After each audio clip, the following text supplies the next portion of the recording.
Nasa 4,600 na mga mag-aaral kasama na ang mga magulang at youth development workers sa Bicol Region ang magiging benepisyaryo para sa Tara Basa tutoring program ng Department of Social Welfare and Development or DSWD Bicol.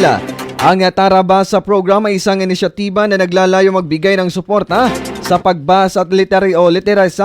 literasiya sa mga batang mag-aaral na nagmula sa mahihirap na pamilya sa pamamagitan ng pagtuturo ng mga estudyanteng nasa kolehiyo at mga youth development workers. Ayon kay DSWD Division Chief Girly Avila, ang programa ay sumasalamin sa diwa ng bayanihan at kolektibong adhikain ng iba't ibang sektor upang mapabuti ang edukasyon.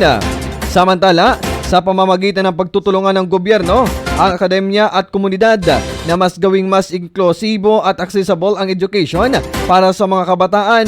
upang maging mas maunlad at produktibo ang bawat Pilipino.